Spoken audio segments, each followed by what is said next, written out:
The transmission bled through the static, a distorted voice clawing its way across the void. "She's the last one alive, and that's enough." The words echoed inside the cabin of the Resolute, suspended in orbit above a nameless, dying star. No one spoke at first. The crew listened to the sound of crackling silence, as though the ghost of a voice might return if they waited long enough. Ethan Ward stood at the command dais, shoulders rigid, jaw clenched so tightly the tendons trembled. His eyes, cold steel under the dim blue lights of the bridge, never left the wavering signal on the console. He had spent the last decade fighting wars against an enemy that devoured worlds and silenced billions. He had seen transmissions like this before, last words, last pleas, last gasps before annihilation. But this one was different. The voice did not beg. It declared. Oliver Kane, hunched at the medical station, broke the silence. His voice carried a tremor, not of fear but of conscience. "If that's real, Captain, then someone out there, someone survived. We can't just ignore that." Damien Cross, standing near the tactical displays, gave a sharp laugh that held no humor. Someone survived? Or something survived? That phrase isn't hope, it's bait. The swarm has lured men into worse traps with less effort. A lone survivor? That's a story designed to draw in the desperate. His voice was smooth, deliberate, every word chosen to provoke. Marcus Hale pushed his chair back with restless energy, his hands already flying over the console, fingers blurring across keys. His hair stuck up in disheveled tufts, his eyes bright with manic curiosity. "It's not swarm code. I'd bet my lungs on it. There's a human signature in the encryption. Old Terran frequency bands. Whoever sent this wanted only us to hear it. That makes it valuable. Hell, it makes it dangerous." The debate swirled like smoke for men circling the weight of the message, each bending it through their own fracture lines. Ethan listened, silent, the captain's burden pressing against his ribs. Marcus's certainty was worth less than the weight of a bullet if they followed a ghost. Damien's suspicion was necessary but bitter, sharp enough to cut morale. Oliver's compassion, though noble, could cloud judgment when clarity was the only thing keeping men alive.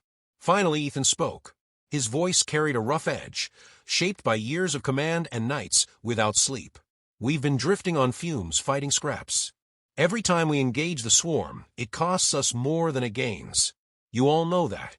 If there's even the smallest chance that message points to something real, something we can use, we take it. Because standing still isn't survival. It's waiting to be slaughtered." Damien's eyes narrowed, shadowed by distrust. "And when we dock at whatever tomb sent that signal, when the walls close in and the swarm falls on us, do we call it courage then or suicide?" Ethan turned, fixing him with a look that made the room colder. "We call it necessity. And if you have a better plan for saving what's left of our species, now's the time." No answer came. Only the steady hum of the dying engines filled the air. Marcus broke the silence with a grin, feral and reckless. "Coordinates are embedded in the transmission. Remote sector, abandoned station orbiting a red dwarf. No swarm activity within 4 jumps. We can be there in 3 days if we reroute." Oliver's voice softened, but determination underpinned it. "If someone is alive there, Captain, we can't leave them. Not now. Not after everything." His eyes flicked briefly to the memorial wall on the far bulkhead, dozens of names etched into metal plates, the dead of the Resolute who would never see home again. Ethan weighed their words against the ache in his chest, the memory of screams that never faded.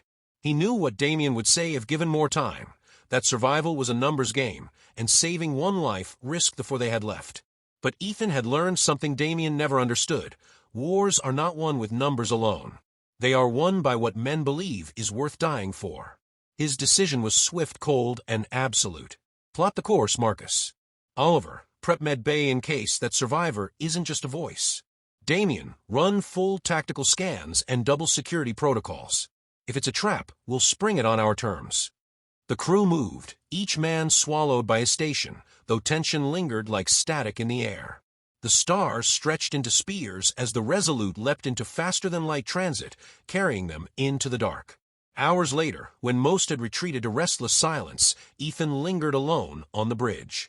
The transmission still played in his head, looping endlessly. "She's the last one alive, and that's enough."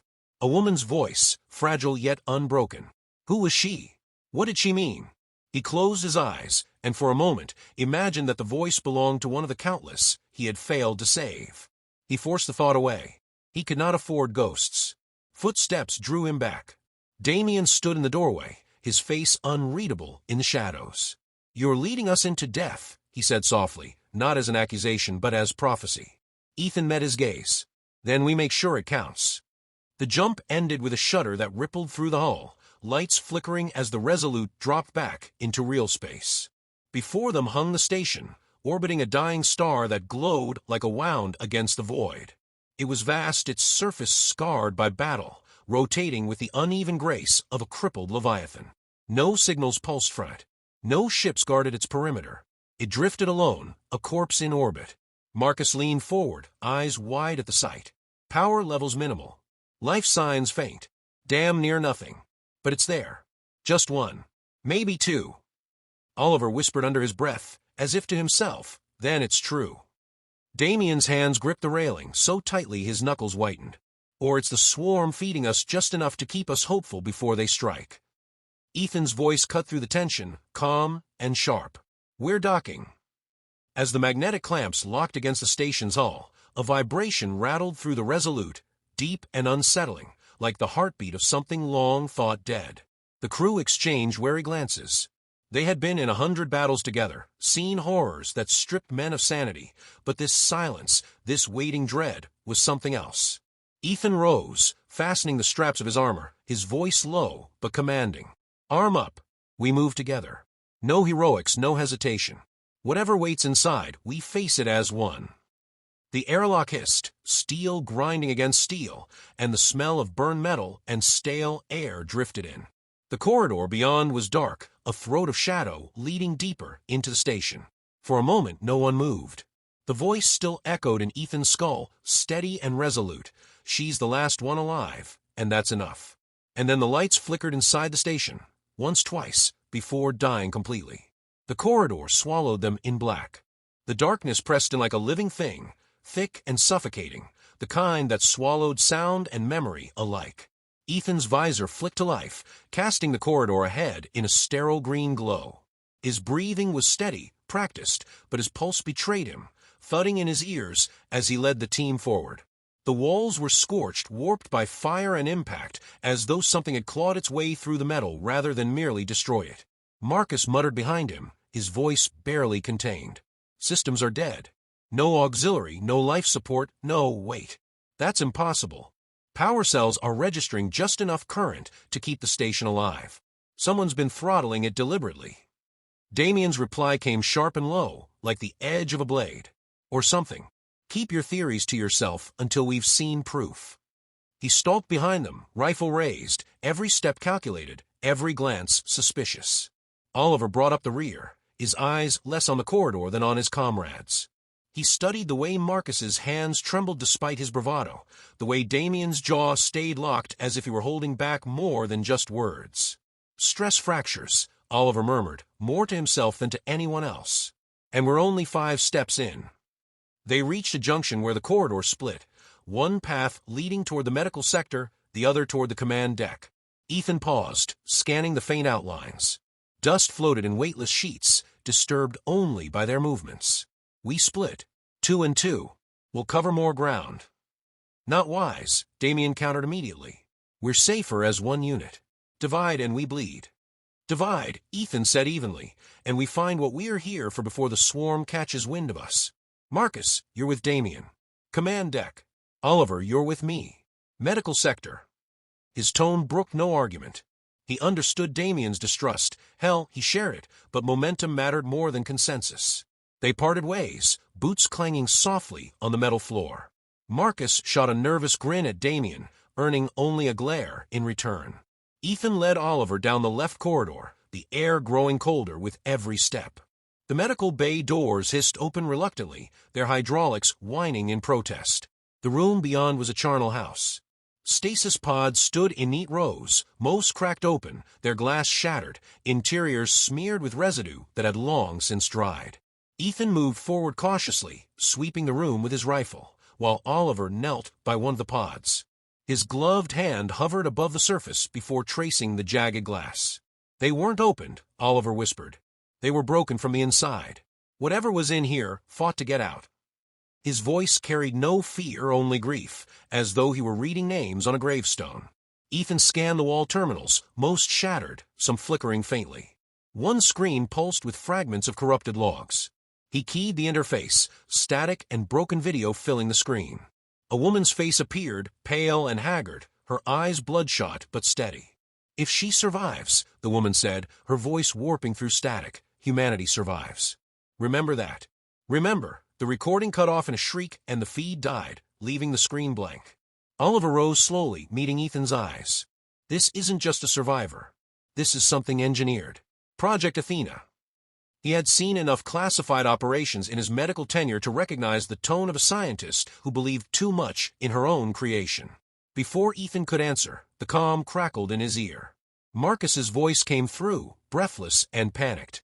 "Command deck is, Captain, you need to see this. Logs everywhere. Whole place reeks of a cover-up.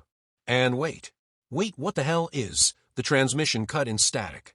Ethan and Oliver sprinted back into the corridor, the green glow of their visors cutting through the gloom. The silence between them was thick, unbroken even by their hurried breaths. They reached the junction just as Damien and Marcus emerged from the opposite corridor, weapons drawn.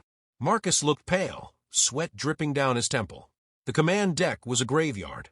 Logs everywhere about containment protocols. They were experimenting with hybrids, Captain. Not weapons, not machines, people. Trying to make someone who could resist the swarm. His words stumbled over themselves, half coherent, driven more by fear than clarity. Damien's tone was steady, but his eyes betrayed unease. The log said failure after failure. Dozens of test subjects gone. And one file marked Athena. Whatever she was, she's the one who sent that transmission. The four men stood in the corridor, the station groaning around them as if in protest of their presence. Ethan felt the weight of every word pressing down. If it was true, if someone had survived here, then she wasn't just a survivor. She was something else, something meant to fight where ordinary men failed. Before he could speak, a sound cut through the silence. Footsteps. Slow, deliberate, echoing from the corridor ahead. Not the scuttling of swarm chitin, but the rhythm of something human. Ethan raised his fist, signaling the others to stillness.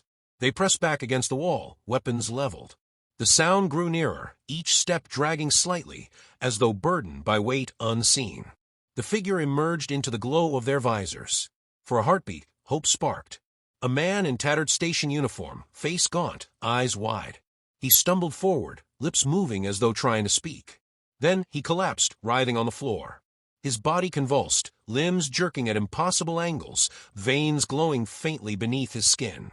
Oliver dropped to his knees beside him. "He's still alive." "Step back." Damien barked, aiming his rifle. The man's chest bulged grotesquely, his scream cutting short as his body tore apart from within. A spray of fluid hit the walls, and something writhed free from his torso, a creature small, slick, and fast, its limbs like razors. It hissed and launched at Oliver. Ethan fired in a blur, the round catching at midair, splattering it against the wall.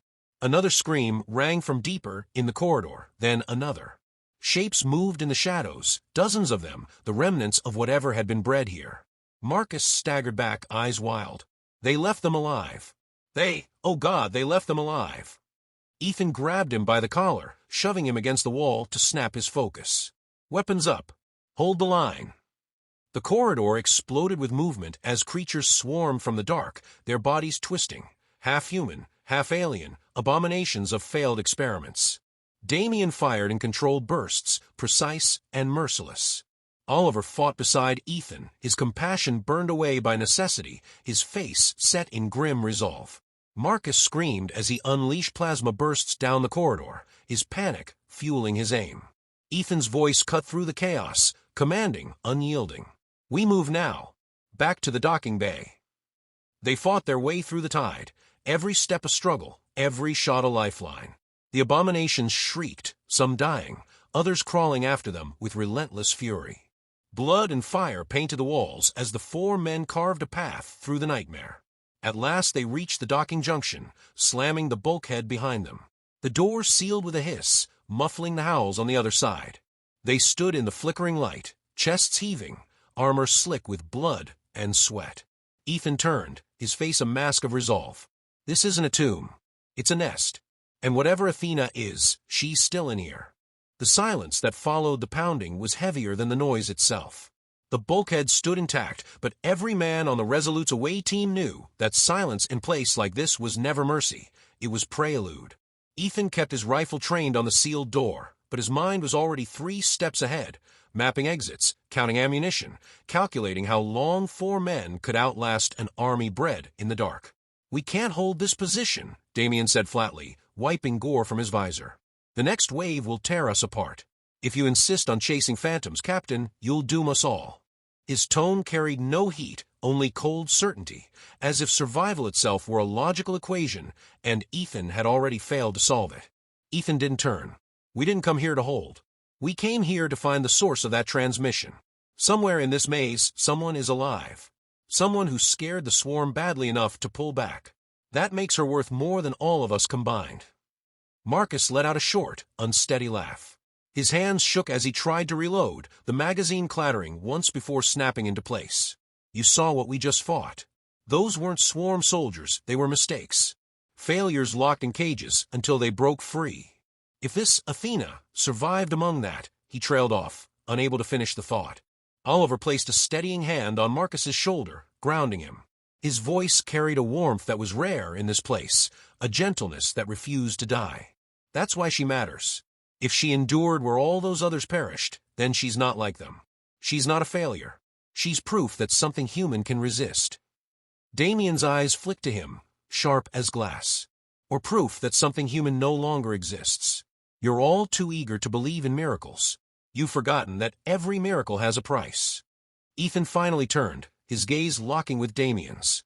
The unspoken war between them pressed tight into the narrow corridor, a clash of philosophies sharper than any blade. "Enough," Ethan said. "We move." Marcus led the way deeper into the station. Guided by the faint power readings, his console still managed to scrape from the dying systems. Each corridor was worse than the last, walls ruptured, ceilings sagging, bloodstains painted across steel, like forgotten murals. Yet no new creatures emerged. The silence followed them, like a shadow. At last they reached the heart of the station, a circular chamber, its walls lined with machinery that still pulsed faintly with power. In the center stood a single cryopod, its glass frosted from within, its monitors glowing dim blue. A heartbeat readout blipped steadily on the display. All 4 men froze. "There," Oliver breathed. The sound was reverent, almost prayerful. "She's alive." Marcus rushed forward, his fingers flying over the console beside the pod. Cryostasis intact. Vital signs stable. Whatever else this place has become, she's untouched. "Captain, I can bring her out." "Don't," Damien snapped, raising his weapon slightly as though against the pod itself. "You don't know what she is. You don't know what she carries." The swarm pulled back the moment this chamber was powered. "Ask yourself why." Oliver's head whipped toward him, eyes blazing. "Because they fear her. That's why. They've killed billions without hesitation, but they fear her. That's enough reason to protect her." The room tightened, tension drawn taut as a wire. Ethan weighed their words, his eyes on the pod, on the shape of a woman barely visible through the frost. For a moment, the war outside the chamber ceased to exist. This was the fulcrum. Before he could decide, the chamber shuddered violently. Sirens wailed, red lights spilling across the walls. Marcus's console screamed warnings. "Boarding pods. Multiple impacts. The swarm knows we're here, they're coming in force." The cryopod systems reacted automatically, alarms cascading into activation sequences. The frost began to recede from glass, slow at first, then faster as heat surged into the chamber. "No!" Damien shouted, stepping forward, rifle raised. "Shut it down. You have no idea what you're releasing." Ethan stepped between him and the pod, rifle angled but not yet raised. His voice was iron. "Stand down, Damien. We came here for her. This is the mission." Damien's jaw worked, rage and conviction colliding. For a heartbeat he looked ready to fire, not at Ethan, but at the woman behind the glass. His finger tightened on the trigger. Marcus saw it first, and without hesitation lunged toward Damien, trying to shove his rifle aside. The weapon discharged, the blast ripping through Marcus's chest and hurling him to the floor. He gasped once, blood bubbling at his lips, then went still. The chamber erupted in chaos. Oliver fell to Marcus's side with a cry, his hands futile against the wound. Ethan spun, fury flashing in his eyes, but Damien didn't waver. "You think I wanted this?" Damien roared, his voice raw, unmasking the bitterness beneath his calm. "Every war we've fought, every life we've lost, it was supposed to be for humanity. Not to hand our fate over to something we can't even name. She isn't salvation, she's the end of us." Before Ethan could strike him down, the cryopod opened with a hiss. Cold mist spilled across the floor, and the figure within stirred. She stepped forward, barefoot on metal, her skin pale, her eyes glowing faintly with a light not entirely human. Her gaze swept the room, lingering on Marcus's body, then on Damien's weapon, then finally on Ethan. The walls shook again as the first claws of the swarm tore into the station, their screeches echoing through the steel. But they did not charge into the chamber. They stopped short, lurking in the shadows of the corridors, their bodies writhing but unwilling to cross the threshold. Ethan realized he was holding his breath.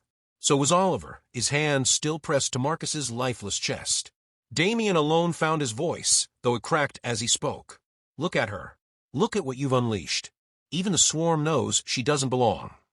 The woman tilted her head, her voice soft yet resonant, each word sinking into the marrow of those who heard it. "I belong where humanity survives." The swarm screeched louder, furious yet unmoving, as if chained by invisible fear. The chamber became a crucible of silence, for men and one woman bound by choices that could not be undone. Ethan lowered his weapon slowly, his voice steady despite the storm inside him. "Then prove it." Her glowing eyes flicked toward the darkened corridors, and the swarm shuddered, as if in pain. The air itself seemed to hum.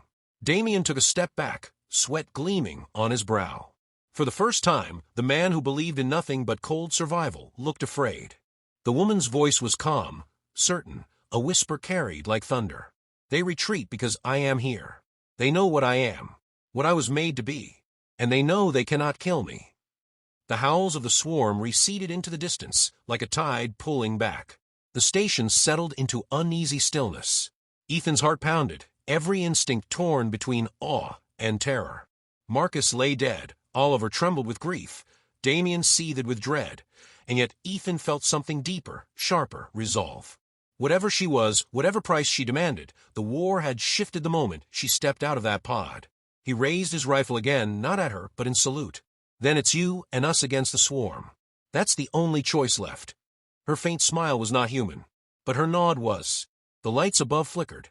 The station groaned like a dying leviathan, its structure buckling under the weight of the swarm hammering from outside. Red emergency lights cast the chamber in a bloody haze, shadows stretching over the frost still clinging to the cryopod. Ethan's heart drummed like a war signal. Marcus lay lifeless at their feet, Oliver's hands still stained with his blood. Damien stood taut, rifle raised, but his eyes were locked on the woman who had just stepped from the pod. She stood calm, composed, her faintly luminous gaze piercing each of them, as though she could read what they would become before they knew it themselves. The pounding on the bulkheads deepened, claws ripping metal like fabric. The enemy would be inside soon.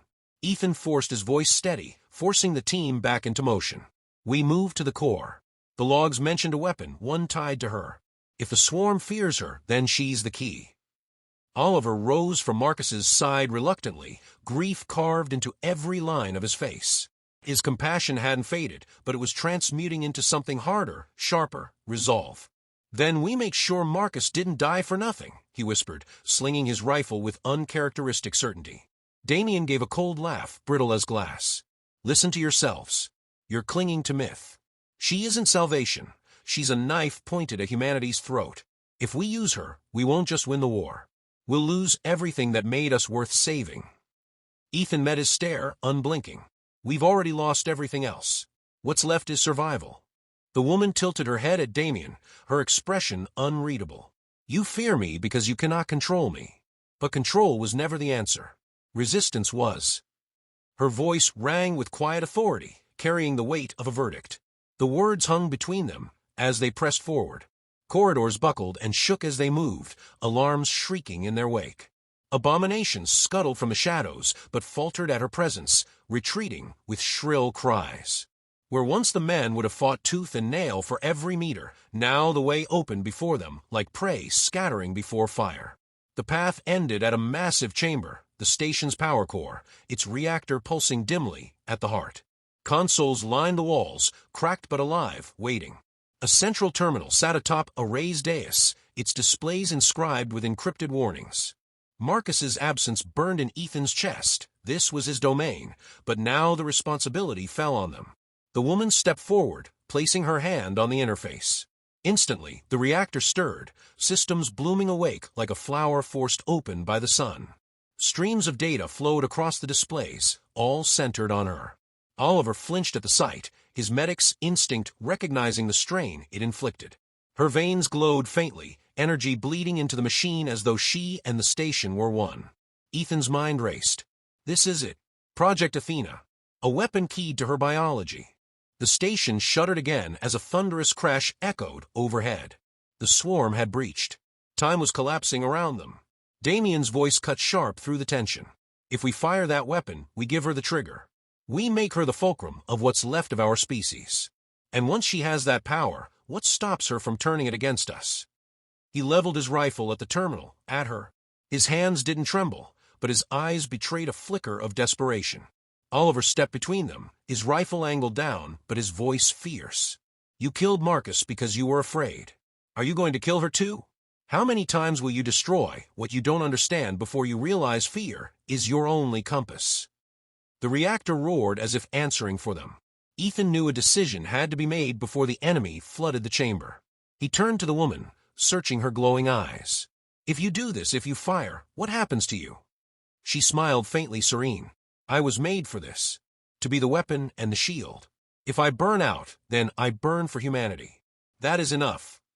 Her words carried the calm of inevitability, but Ethan still felt the weight like a stone in his chest. He thought of Earth, of the countless dead, of the war that had ground them down to nothing. Was she the last hope, or the first step into something unrecognizable? The walls cracked, claws ripping through, alien screeches flooding the chamber. They had seconds left. Ethan made his choice. He turned to Oliver, his voice iron. Protect her, no matter what. Damien's eyes widened with fury. You're damning us all, he roared, raising his rifle. Ethan moved before he could fire, slamming into him with bone-rattling force. The two men grappled, fury and desperation spilling into fists and blood. Damien was fast, precise, a soldier honed by pragmatism, but Ethan carried something Damien had never allowed himself to feel, conviction. With a roar, Ethan drove him back against the console, pinning him long enough for Oliver to wrench the weapon away. The chamber erupted in chaos as the swarm poured through the breaches. Dozens, then hundreds, flooding in, their shrieks shaking the air. Oliver fired into the wave, teeth gritted, every shot fueled by rage and grief. Ethan held Damien pinned, blood running from a cut on his forehead, refusing to let him move. The woman pressed both palms to the console, light searing through her body, her form trembling as though every cell fought to contain what surged through her. The reactor blazed, light flooding the chamber until the darkness outside seemed fragile, breakable. The swarm lunged as one, a tide of claws and teeth. Ethan saw the end in their eyes, but he refused to yield. Do it, he roared. The woman opened her eyes, and light poured from them like fire. The station screamed as energy surged outward, a shockwave erupting into space. The swarm froze mid-charge, their bodies convulsing, then disintegrating into ash. Beyond the station, fleets shattered, hive ships split apart like brittle shells, their death cries reverberating across the void. The light faded slowly, leaving silence. Silence so deep it felt like a wound. The swarm was gone. The war, at least here, was over. Ethan staggered, releasing Damien, who crumpled to the floor, stunned into silence. Oliver lowered his rifle, tears streaking down his bloodied face. The woman still stood at the console, but her body trembled violently. Her glow dimmed, flickering like a candle in the wind. Ethan rushed to her side, catching her before she fell. Her skin was ice-cold, her breath shallow. She looked up at him with that same faint smile, unafraid. You see now, they can be broken. He held her as if she were the last fragile piece of a shattered world. Stay with us, he said, though he knew she was slipping. Her eyes fluttered. Survival is enough. And then she stilled. The console dimmed, power draining away as though her life had been its final spark. Damien pushed himself up slowly, his face pale. For once, he had no words. He looked at her body, then at Ethan, and for the first time there was no defiance in his gaze, only something that resembled fear, or perhaps awe. Oliver knelt beside Ethan, placing a hand on his shoulder. His voice was hoarse. "She gave us back a chance. Maybe that's all she ever was meant to give." Ethan laid her gently on the steel floor, rising with bloodied hands. His chest felt hollow, yet burning with something fierce. Hope, maybe? Or resolve.